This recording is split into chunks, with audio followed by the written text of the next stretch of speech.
but my first paycheck job was a car wash. Nice. So that was fun. I am Michael Hickman, and sort of like you, my first job was working on the farm, hay and tobacco and all that, but my first paycheck job was here in Columbia at the local Walmart. Oh, nice.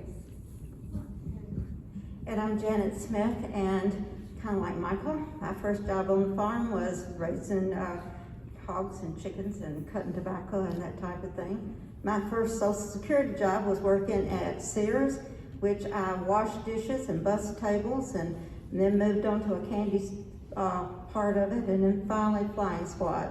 But that's the first part of the jobs. I'm Jason Golden. I'm the superintendent of schools for Williamson County Schools. My first job was cleaning up construction lots. It really does encourage education, I will tell you that. Wonderful. Thank you for sharing with us.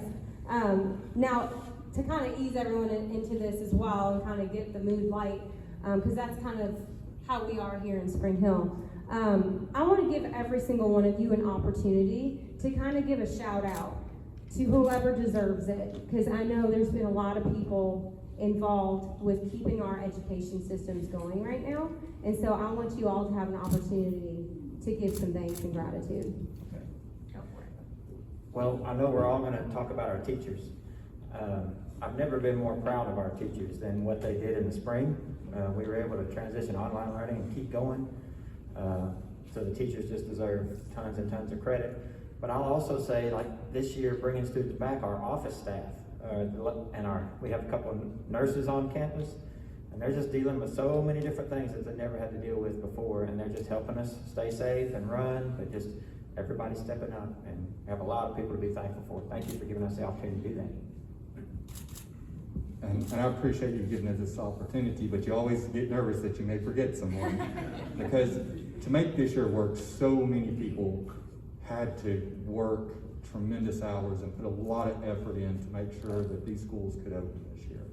You know, I can't just stop at teachers and the EAs, the principals, the assistant principals, cafeteria workers. This could be a 30-minute gratitude speech.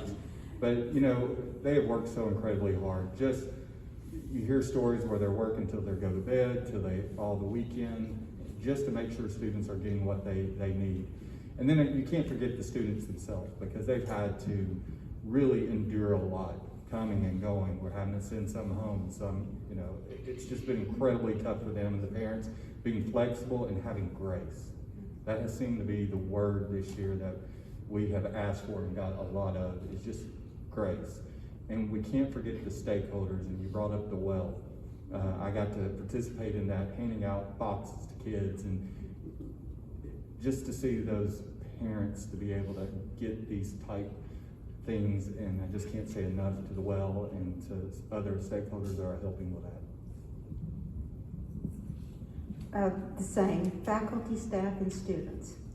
We, in March, kids were on spring break, and we were going to plan for when we might go home. Things changed, and in 1 week, we made a decision on Friday afternoon. Monday, everybody came back, and we said, we're going remote. It starts Monday week. Faculty have to change their classes over, get the word to the students. Everybody's got to pack up their stuff, prepare what they need from home, and we're going to work from home. In 1 week, we made the transition. And on Monday, everything you thought, well, okay, the world's going to fall apart on Monday. On Monday, everything worked well, very well. Could not ask for anything any better. And then when you get to the students jumped right in it. Everybody accepted what was and found ways to make things work.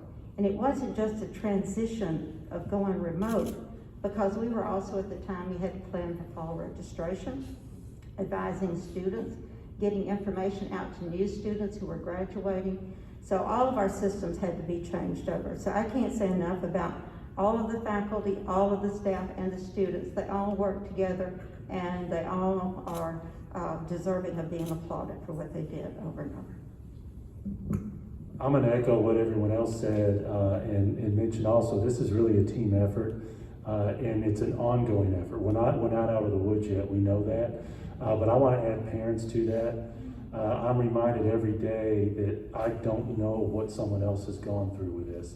I don't know the losses they've experienced. I don't know the family issues they've struggled with, the job issues they've struggled with. And so it really has been a complete team effort and really needs to continue to be. No, thank you for sharing, because I think it's important for all of us to kind of understand the full picture. So thank you for sharing that. And several of you mentioned the word flexibility, and that's definitely something we've all had to do this year is be flexible when called upon.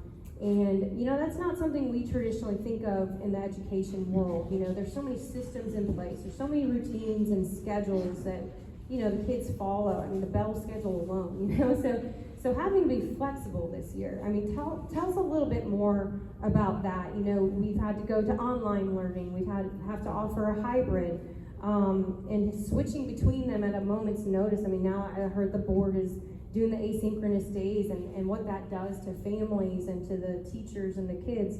So what does this mean long term, I guess, now that you've gone through some of these flexible processes? Are we going to see some of this ongoing? And anyone can jump in and start. You don't have to start. I happen to have the microphone, so I'll start. We have many more tools in our toolbox than we ever have. We have a strategic plan, a 7-year strategic plan. We happen to be right in between year 4 and 5 of our plan. Some of the items on our strategic plan that we had planned to complete in about 2-3 years just happened that they had to happen instantly. As an example, kindergarten through 12th grade all now have a device. Chromebook, a laptop computer. There's a lot of professional development, a lot of training for teachers to add that tool for the youngest grades especially, and for students to pick that up. That's not going away. So if you're a member of the PTO, historically in Williamson County, a lot of what you did fundraising for was what we call COWs, computers on wheels. I kind of compare those now to those big furniture TVs that our grandparents used to have. They're gone. Now everyone's going to have a device. We're not going back. And we've got a budgeting schedule to address that. That's one example of the many new tools we have. Of course, Zoom, all those things we've gone through. However, you're broadcasting this to your team. So a lot of the things that you've experienced as business people, we've experienced too.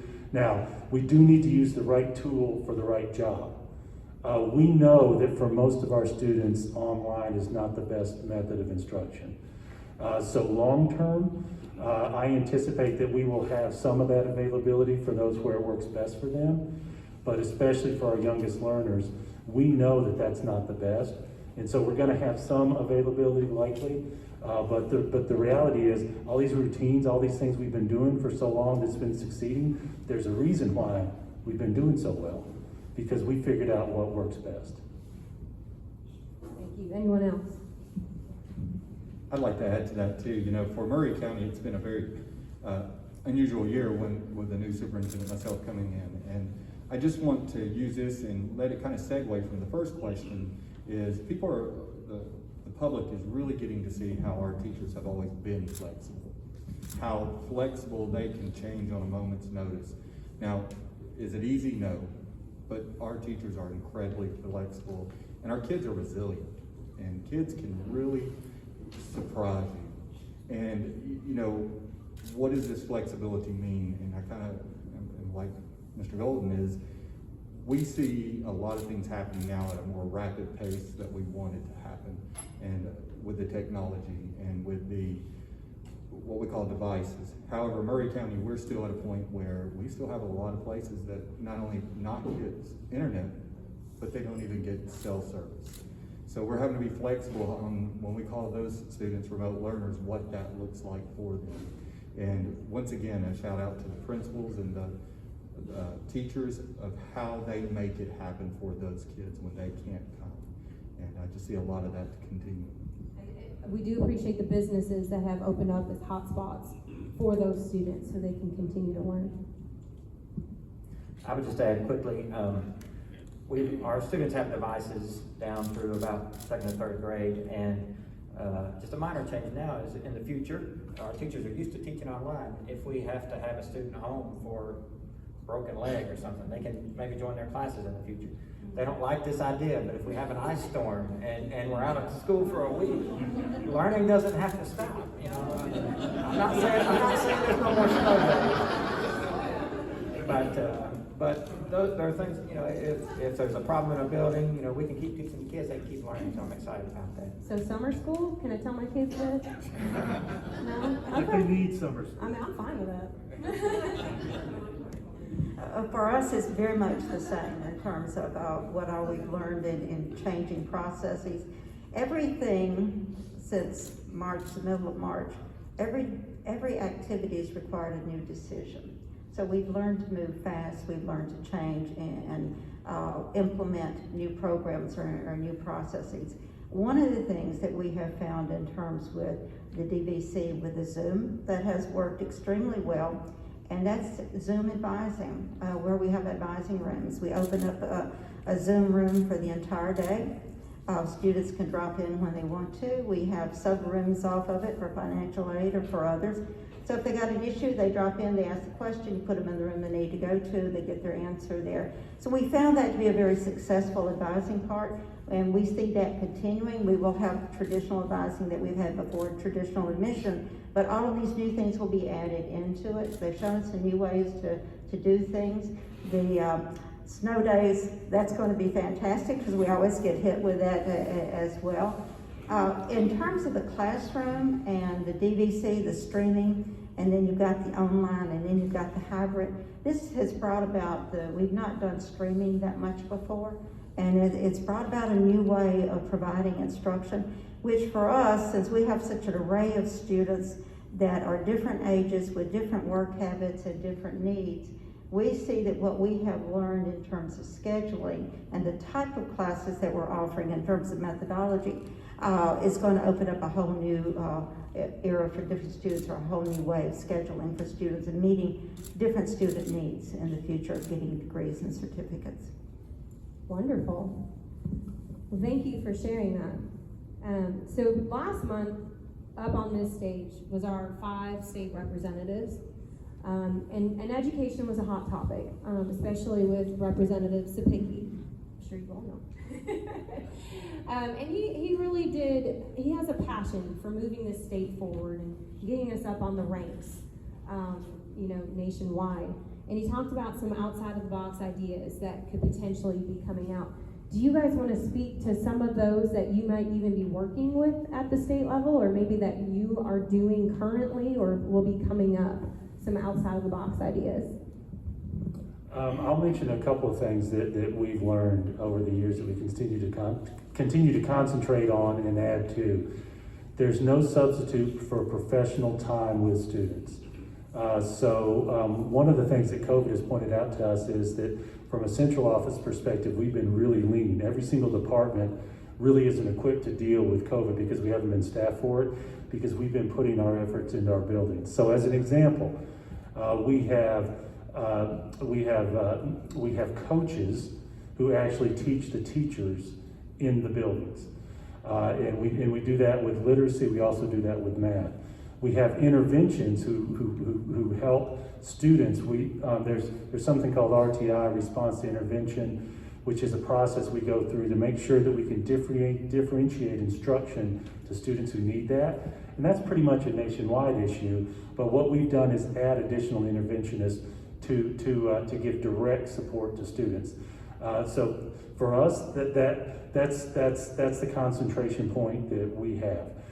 From an outside the box perspective, we know that the online communication is helping with that. We've been able to communicate with parents a little easier than we have in the past. You guys know 90-10 rule, 80-20 rule, whatever you want to call it. We're spending more time concentrating on those students who are at risk now with that staffing. So from an outside the box perspective, the COVID has opened up so many doors for us.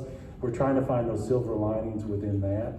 But what we have found is there's no true substitute for that direct instruction with teachers. Thank you. Anybody else? I'll share quickly. As a private school, we don't have a huge impact on the statewide instruction of their plans, but as far as an outside-the-box thing that we're doing this year is we've added a life skills class that we are offering to our upper school students to teach them things they need just to survive and live when they leave. So it's things like, we teach them some basic banking, home budgeting, how to change car maintenance, laundry. We have a mom, our teacher of the class is a mom who's got kids that are out of college now, but she had a passion for this, and so it's something just real practical that we get that a lot. A lot of people say, yes, they need to know that. So we're that's our out of the box new idea for this year. I kind of want to add on that too. You know, when we start looking outside the box, I want to make sure that what we begin to do is going to work. It's going to be applicable. It can be students, it's going to make them grow, because at the end of the day, no matter what we do, the foundation is, are we raising students up? And you know, one of the things Murray County is really looking at is some of the things that we do now, and how does it impact not just the students and the parents, but our own community. Murray Aligned is now having the big survey going out, and we want to make sure that we are aligned to what our community needs.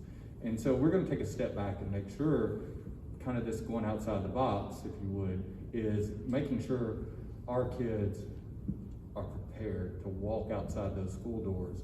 And if it means coming up with ideas that we've never used before, we're going to give them a try, but we want to make sure that they are student directed, make sure that it's going to bring students up. And with that said too, this year has given us an opportunity, because some of the things we've always had in the back of our mind, or we've read about from different districts throughout the United States, we're actually getting to try those outside of the box things. And it's given us that opportunity to see if it works for us and how to manage it and make it work better for us.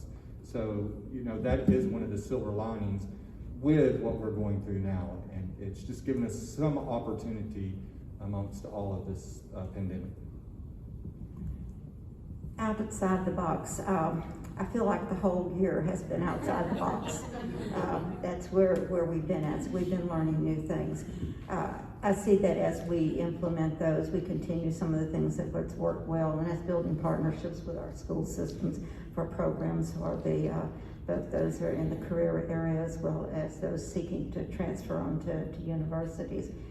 New initiatives in that area. Also in building non-credit programs, and we just started a brand new non-credit program that is directed toward careers. It's built with a partnership with our electric companies and co-ops from around and that is a Lineman Academy.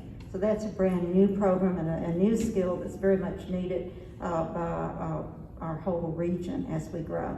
So we're looking more at what we can do too in that non-credit quick turnaround type of career need that is there as well. So I think all of this has just stimulated us to change some of the things that we do, and we do them differently, maybe a little bit better, that's going to be meshed with what's there, but continuing some of those things that we've done throughout time that has worked very well, such as partnerships.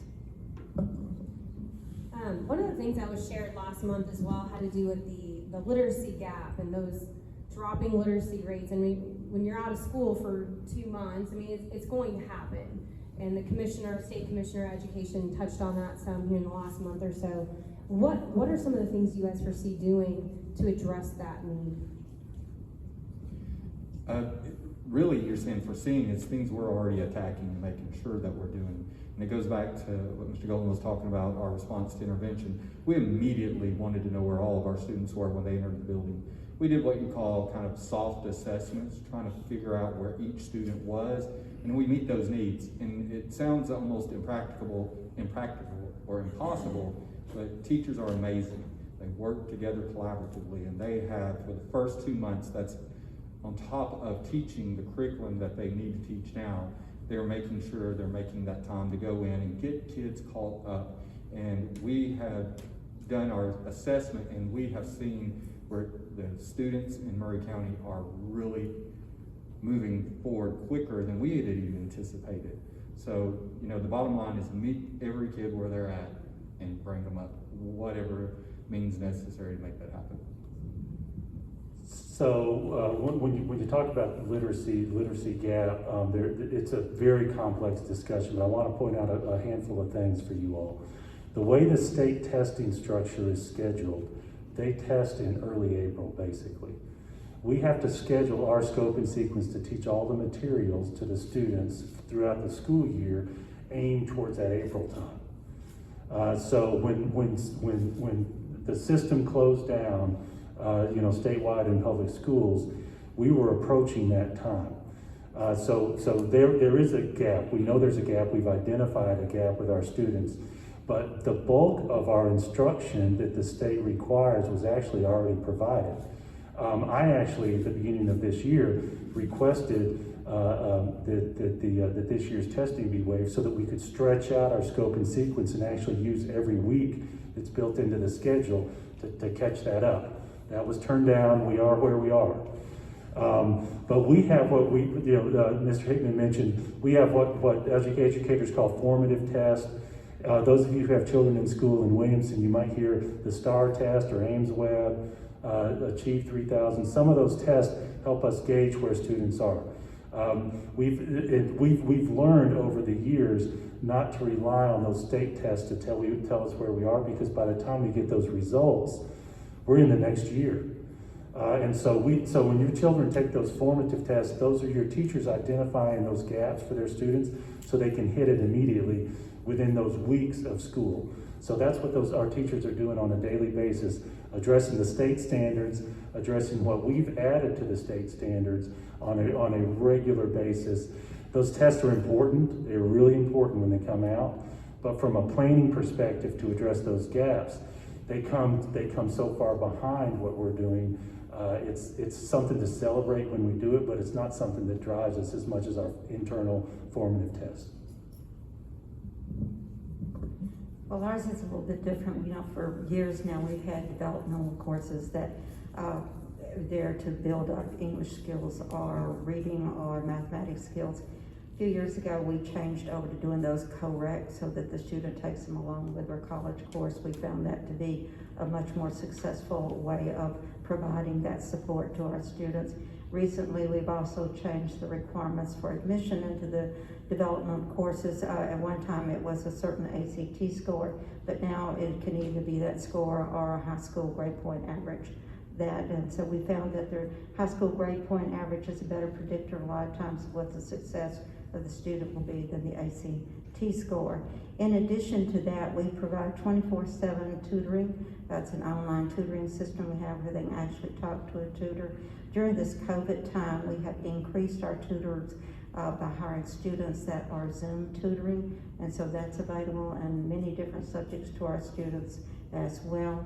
Our faculty have put out Zoom office hours during this COVID time, so they are in their office or they're available at their computer to talk with students at different times to provide them support. And then also just support for the student. We initiated what's called the Charger Call system. We have a team of individuals who just start calling students and say, how's it going, any issues, how are you doing today, that type of thing as well, to provide support that, is that literacy. It does provide that student support, which then allows them to perform better when they're in the classroom, knowing that somebody's caring about them and somebody wants them to succeed. I'll just say we're not seeing huge literacy gaps with our students. These guys have different challenges and their answers were really good for what they're doing. But our students are doing pretty well. We were able to, in the spring, I think we missed 3 days, and then we went back to every day and we went all the way through May. So we were able to provide something. But this year there is a challenge and we're not asking quite as much of our teachers because of the changes we have to make. So they're just trying to do the best they can with the time that we've got. That's great news to hear, that you don't have to deal with that challenge. Okay, so the other part of education is, the well-roundedness, so the other extracurriculars that the kids can participate in that really do pay off. I'm one of those. I don't know where I would be today if I didn't have those opportunities in my elementary and middle and high school years. So those have been a challenge for our kids to continue to participate in at every level that's represented on this stage. So what are you able to do to kind of address that whole student growth right now? first. It's still challenging.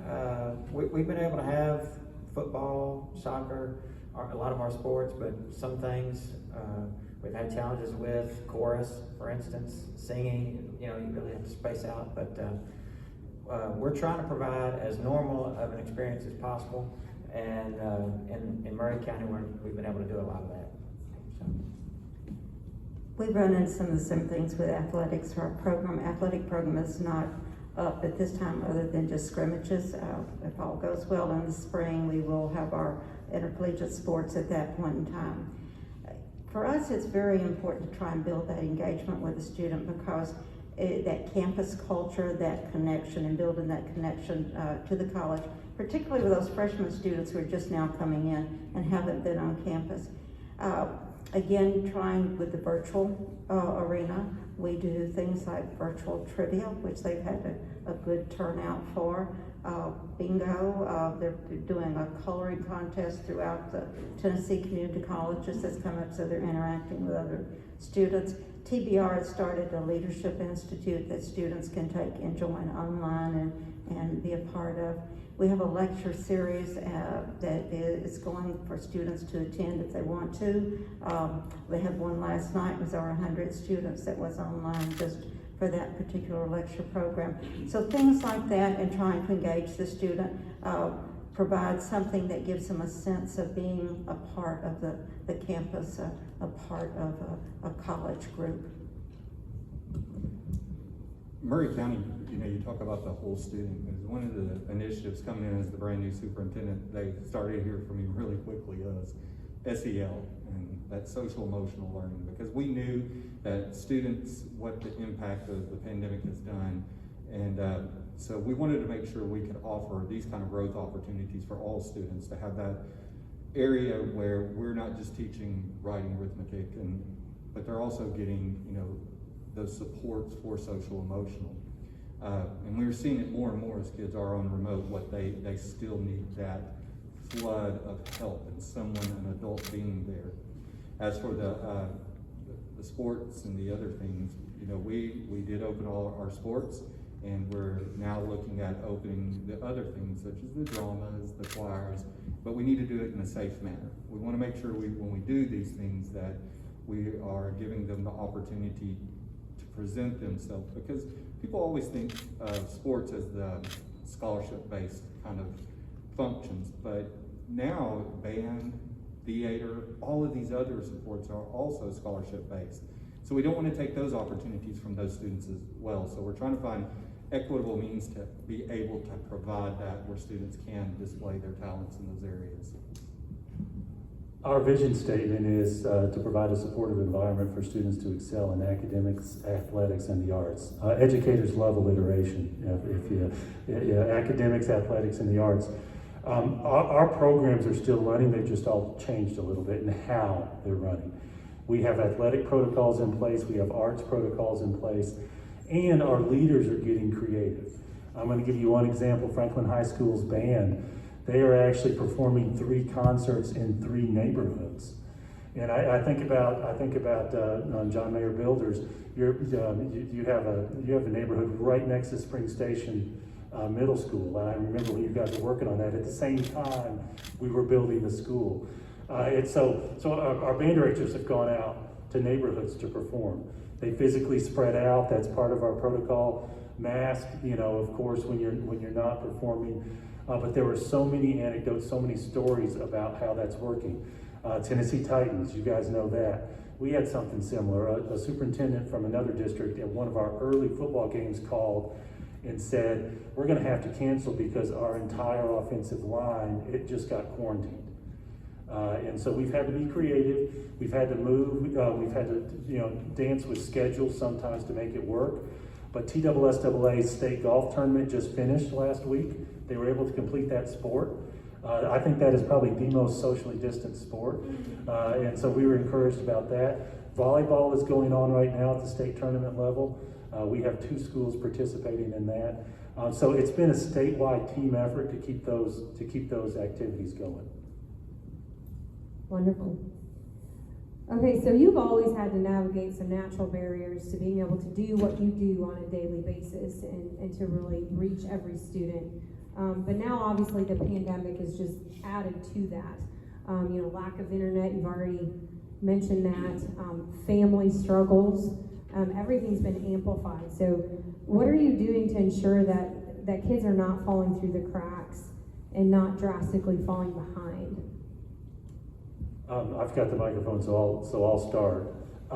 That's a constant challenge for educators all the time. I'll give you a couple of examples of what we've done in addition to what we traditionally do. We had about 6,700 students switch to fully online. They chose that. That's about 17% of our total student population. And we made sure that at the school level, that there was still a contact person. And I gotta tell you, it's been a struggle. That's a lot of folks. But we have assistant principals at each school assigned to follow up with those teachers who are teaching fully online to follow up with those students. It's a lot of phone calls. It's a lot of emails. We did a quick check for some data points from September 1st to October 12th of 2019. Our total emails in our system were 2.2 million. For that same window, about six week window in 2020, from September 1st to October 12th, we had 3.2 million emails. So we had 1 million more emails compared to last year, and that's a lot of communication. And so it's a new world for us, and that communication pressure, I mean, it's just constant now.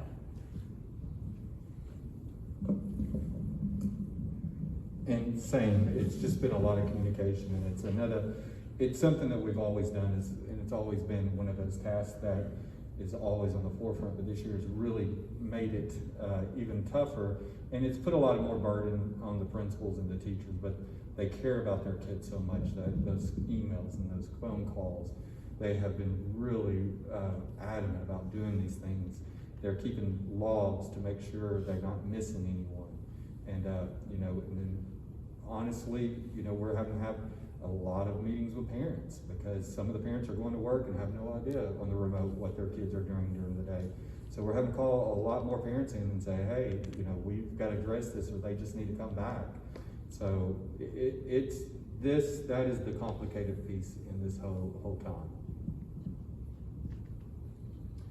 We actually didn't offer a fully online option. That was a tough decision for us, but we just decided in the summer that we couldn't do both really well. And we lost some students and some families over that, unfortunately, but maybe they'll come back when things get more normal. But like these guys said, communication is critical, a lot of communication with our parents. And I appreciate Mr. Hickman's point about the socio-emotional learning and just trying to have our teachers keep their eyes out for the students and asking, are you doing okay? And because there are a lot more mental health issues in this day and time. And we have some additional systems set up. We have a system called Navigate, where the faculty member can communicate with the student if they're having issues, and also we can set alerts so that if the student's not doing well, not showing up, that alert goes to an advisor if someone's out connecting with that student to see what's going on, or what the issue is, or what kind of help that they might need. Also, mental health is a very big issue. We're finding a lot of our students where they are at home, they're not out, are beginning to have mental health issues. And so we have upped the amount of counselors that we have and counseling time that we have outsourced as well to provide assistance to our students if they're having any issues. Communication, yes, is a huge problem. A lot more emails and the like. We've also upped what we do on our website and developing student resource pages, developing more videos on how to do this, how to do that, where to get this kind of help. But really trying to think of how we're communicating with a student, how we can increase that communication and the effectiveness of that communication. I know a lot of hours went into all of that, so thank you so much and I have seen, I've witnessed, I'm sure we all have teachers that really do take such interest into these kids, and we appreciate you finding them and hiring them. and I know the families do too. And I know we talked about that last year actually, is how much of a challenge that is to find teachers, and there's some programs out there that are really encouraging students to go into that field. So I know that wasn't one of the questions, but since it's kind of been brought up a little bit here, do you guys want to speak to that? Because I know that's a challenge right now, is keeping teachers. I mean, you know, they are some able to go and teach online if they are vulnerable themselves, but how is that situation currently? For us, it's more in the adjunct area and finding adjunct faculty, particularly in the areas of math and psychology and some of those fields. But generally, in finding teachers, when we go to employ, we have a good number of people who are applying. But ours is more in the adjunct, meaning those extra classes that we're adding. That's actually been a focus at the state level. The state Department of Ed has a strategic plan that frankly just got blown up because of COVID. But one section of that is teacher recruitment. Tennessee continues to be, and it has to be because of the numbers, a teacher importer if we're going to staff every teacher position. In other words, our schools, our colleges are not producing as many teachers as the demand. So we're recruiting in Pennsylvania, we're recruiting in Ohio, but locally, the State Department of Ed has actually initiated a handful of things that have helped. We actually are working with Lipscomb University and just received, TSU actually just received a grant for us to grow our own special education teachers. That's been a real gap. We don't have enough special education teachers. And what we're doing is taking some of our teachers' assistants who have that emotional commitment to that work and helping them get their teacher's licenses. And the state is helping those colleges pay for it at that level. And at the community college level, we're starting to have those conversations about growing our own students who have interest in becoming teachers. I will tell you, traditionally, our teachers as teaching as a profession career tech program has really not attracted the ones who end up coming back to us to be teachers. So we're at the brainstorming level on that. You got it? And he's right. You know, the state has looked at, you know, some of the barriers that has caused people to move to Tennessee to be teachers, and they're looking currently right now how to remove some of those barriers. Over the last few years, they put up some barriers that when people may have looked to come to Tennessee to teach, they thought it wasn't worth it because of the things that the state was asking. So in a meeting about a couple months ago, they're looking at, the state board is looking at ways that they can remove that and get people in. You know, it's always going to be tough to get those critical areas in your sciences and math. And a lot of folks, when they go to university and they start in the math or science pathways, most of them are not looking at being teachers or looking at other areas to use those degrees in. You know, what we find in our district, I hope I'm hitting the question a little bit, is, you know, the more rural the area, it's harder to get those teachers. It really is, because people, if they don't naturally live there, it might be too long of a drive. So we're looking at ways to do that. And like Williamson County, we want to provide pathways even in our own schools to people that may be interested in teaching as almost like a CTE course, and grow our own to do that. And those are some of the relationships we're going to be looking at building with Columbia State and TSU to how can we make that happen? Because the fact is that the students that are going to college to become teachers, that number they are seeing decrease year after year after year. And it's sad, but you know, so we've got to look at ways to supplement that. It's a challenge. There was a research recently that said 1 out of 3 teachers is thinking about getting out of teaching sooner because of the pandemic. You may have seen that recently. So it's a statewide problem, national problem. But on my level, the board challenged me earlier to be more aggressive, to go out and find those teachers. We do require our teachers to be Christians. So I was able to, we've connected with some of our sister schools, and we've been able to go to a college and talk to their education majors this fall and talk to them about the benefits of working in a Christian school. So we're just trying to be more aggressive. We're also reaching out to some Christian student centers at public colleges and gonna see if they have anybody who wants to be a teacher and consider working at a Christian school. Well, and that segues into the next question. You know, I've been seeing a lot of you in the news and usually around other leaders that you probably had never even met prior to this pandemic. You know, heads of hospitals. I know you know the mayors, but you've probably seen a lot of them lately because this is a collaborative effort to really tackle this pandemic. What does that mean moving forward? I mean, have you seen the benefit of those relationships? Has it kind of made you think, what other partnerships should we have moving forward? Real quickly, it's been a blessing to me.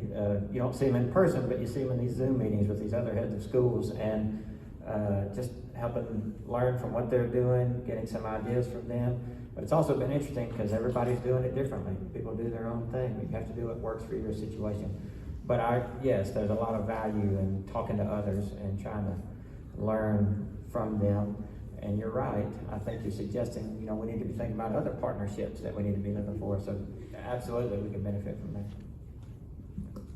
We've worked over the years on relationships with our community, but to your point, when a need comes, everybody works together. As an example, the health department building was in the same parking lot as our building, and we would say hello. Now we're meeting with them regularly, try to help them refine their process, try to minimize the impact of this on our campuses. So that's on the government side. But from a relationship perspective, I think about the well. I think about what we did in the spring with those families who lost jobs and finding ways to get them food. We did more with private sector groups than we ever have before. And I mentioned at the very beginning of this that it's really a team effort, everyone working together. I don't want to compare this to wartime, but I think back to the last time that we've all as a community had this kind of pressure, and you have to go back that far to wartime where things have been tougher than when they are now. And in all those examples, you hear stories, you know, that predate my birth about how the communities got together and found ways to solve things. So I gave that one well example, but oh my, there are so many other examples about our community working together. Businesses, we've made it a point, every opportunity we get, if we can buy something from locals, within our budget rules, we have very strict statewide budget rules, we're gonna give those folks a call. Things like just making extra copies of things, those things that we're not staffed to do. I don't know if that fully answers your question, because there were so many little pieces out there. Well, I'll start by, I don't know how to be a superintendent except in a pandemic since I'm new. I've kidded around with the new teachers thing. Next year, if this pandemic has gone away, they're gonna think teaching's the easiest thing in the world. And I hope the same for me. But, you know, I just can't say enough for public leaders, political businesses and otherwise. Even, you know, we're meeting with our faith-based community, and, you know, their deep concern for the schools has been just tremendous. And a lot of them just tell me what to do. Let me know what I can do. And, you know, we're learning how to leverage those resources and how to connect those to the people that are needing those and the schools that are needing those. And every school has its own personality, so we try to marry those up. But there are a lot of good folks in this community that you guys should be very proud of in the political realm and business world, and how much they just care for our kids. You know, unfortunately, you know, a crisis sometimes shines a light, but the silver lining is it makes those bridges and relationships that we otherwise could not have made. And I've just been very fortunate for this community and how it has pulled together and just really reached out and wants to help the kids, and that's what it's all about. I think, you know, to add to, because I agree with everything that's been said on stage, it has allowed us to reach out and build new partnerships in different ways than we have before.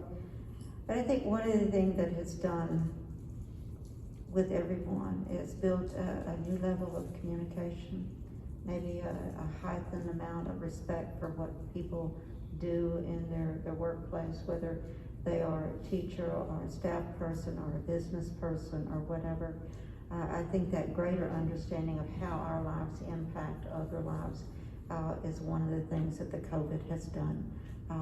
That I think is a good thing, and I hope we can continue to build on that and accentuate that as we move out of a COVID environment. Let's hope we move out of a COVID environment sooner than later. Every year, I always give you each an opportunity to do an ask. Kind of building on the partnership question, what is an ask that you have with people in this room and people watching, and how they can help? Just continue to support us. Continue, if your business is allowing students to come in and do hotspots, especially for Murray County, please continue to do so. We are working with the Murray County Chamber to try to get hotspot maps ready, because a lot of businesses want to do that, but parents don't know they are doing that or can do that. So we'd like to get something together to make sure we can share that out with parents to show, especially if your business is in a rural area that has that opportunity, because we really need that support right now more than ever.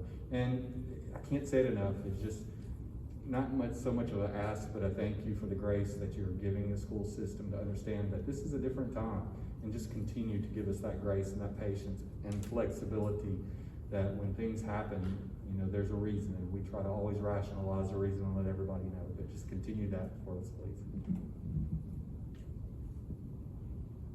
I think, in terms of the partnerships, to continue those, to tell us things that we may not be doing that we need to be doing, where our direction needs to go, what programs that you see that need to be added, that meet community need. We need that input to come in as well. And if it's going to make one big ask, is to push every legislator, every government official to get the digital highway across the state of Tennessee for all students and all locations and all people. It is a part of doing business. It's a part of getting an education. And we have students who are not receiving all that they should be receiving because they don't have access to the internet. They don't have access to high speed. And we talk about teachers in the rural communities. You get high speed internet out there, it makes that a good place to live because they can get access to other things. So if there's an ask, it's how we work as a group and as a community to get a statewide digital high-speed highway so that all of Tennesseans have access to quality education and businesses. That's a great comment. I would second that. I would say a couple real quick. If you know a teacher, talk to them and thank them and try to express your appreciation for what they're doing in the most challenging time it's probably ever been in my lifetime to be a teacher. That's one. And then pray if you're a praying person, pray for our schools and our systems and our teachers. And then also vote. It's a great opportunity, and make sure you take advantage of that blessing that we all have. I got to tell you, my prayers have gotten more specific over the course of these few months with respect to the pandemic. I will tell you that was an amazing, very, very specific request that you made. We experienced that too, so I have to say that before I give you my ask. We have some rural areas. We actually have students sitting on campus even if they're remote, so that they can have internet access. So that's a universal issue in every community in Tennessee. Here's my ask: find ways to celebrate and encourage students. The students who are at the older grade levels in each school, they know what they're missing because they've seen it at their earlier grades. So when you celebrate their successes by having sponsor an award for them, whatever, that's huge. Those are the things they're going to remember the rest of their lives. Find ways to support teachers. Little things like throwing a couple of gift cards their way. Something to let them know that they're appreciated. We've been very careful not to ask a lot from our business community this year, because we know you all have suffered in a lot of your businesses. We've told our PTOs, it's okay. You might not make the budget that you thought you were going to make this year. That's okay. It's all about the number of people participating rather than it is the amounts. So if you can participate just in little ways, find ways to do that. But I want to add one encouraging thing our finance director told me. The monthly sales tax numbers, I think this is for August because it's the most recent. She said that there's been a 3% growth over last year, and I'm pretty sure it was August, she told me. So this is Williamson County. The numbers are looking better, at least from a sales tax perspective, and I think that's probably a direct reflection of a lot of y'all's businesses. So I think we're, at least on the money side, on the business side, we're headed in the right direction. I am so looking forward to an immunization for this virus. Thank you for sharing that. And Victor, you're here today. If you wanted, you could share the Spring Hill tax report if you would like. It's up. Is it up more than 3%? Yeah, we're about 10%. Yeah, see? Yeah, that's why I wanted him to share that. Okay, 'cause good, I great. kind of knew that. But no, I appreciate you bringing that up, because we have done pretty well. State of the City report was very optimistic. So thank you for those asks, because I think it's important for us to know those ways that we can help right now. So thank you. Thank you for your time. Thank you. It's so nice to meet you finally. I know a lot of people have had the opportunity today to finally meet you. We've been showing a lot of grace and not trying to get on your calendar. So thank you so much for all that you do. I am gonna